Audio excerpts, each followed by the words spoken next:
Tips পয়েন্টে স্বাগতম।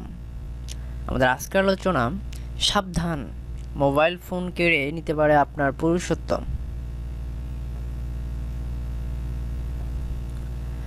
Mobile ফোনের চুম্বক তরঙ্গ আপনার শুক্রাণুকে ছিদ্র করে ফেলতে পারে, যা কেড়ে নিতে পারে আপনার পুরুষত্ব। নতুন এক গবেষণায় এমন আশঙ্কাজনক তথ্য উঠে এসেছে।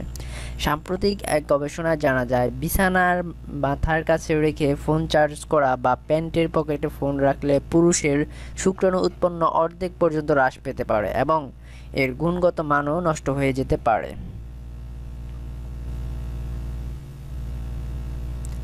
এই সম্পর্কিত জরিপে দেখা যাচ্ছে, যেসব ব্যক্তি দিনে 2 ঘন্টার বেশি ফোনে কথা বলে তাদের শুক্রাণুর উৎপাদন যারা দিনে 1 ঘন্টা কথা বলে তাদের চেয়ে অর্ধেক। রিপ্রোডাক্টিভ বায়োমেডিসিন জার্নাল এই বিষয়ে গবেষণার সারবস্তু প্রকাশিত হয়েছে। ইসরায়েলের 109 জন পুরুষের মধ্যে চালানো এই গবেষণায় দেখা যায়, যারা চার্জ দেওয়া অবস্থায় ফোনে কথা বলেন তাদের সমস্যা অন্যদের তুলনায় দ্বিগুণ।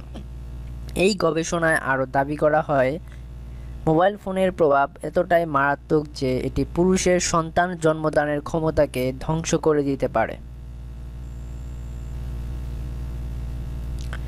তবে মোবাইল ফোন ছাড়া এখন এক মুহূর্ত ভাবা যায় কি? এখন যোগাযোগের সবচেয়ে সহজ মাধ্যম এই ক্ষুদে প্রযুক্তি যন্ত্র। গবেষকরা বলেছেন, একটু সাবধান হলে ক্ষতিকর প্রভাব থেকে সবাই রেহাই পেতে পারে। বিশেষজ্ঞরা পরামর্শ দিয়েছেন, সম্ভব হলে ফোন ট্রাউজারের পকেটে রাখা পরিহার করুন।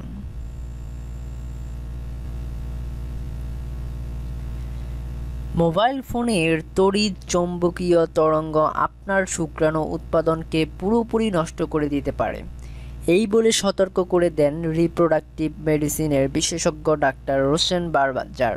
তিনি আরও জানান, পুরুষেরা যদি তাদের ফার্টিলিটি রেট ধরে রাখতে চান তাহলে ফোন চার্জ করার সময় ফোন বন্ধ করে চার্জ দিন। আর যখন আপনি বাবা হওয়ার প্রস্তুতি নিচ্ছেন তখন খুব ভালো হয় আপনার শুক্রাণুশয়ের আশেপাশে ফোনটি না রাখা। ধন্যবাদ আমাদের ভিডিও দেখার জন্য। ভিডিও ভালো লাগলে অবশ্যই লাইক ও শেয়ার করবেন এবং কমেন্টে আপনার মতন প্রশ্ন থাকলে জানাবেন। চ্যানেলটি ভালো লাগলে বা ভিডিও ভালো লাগলে অবশ্যই সাবস্ক্রাইব করবেন। ধন্যবাদ।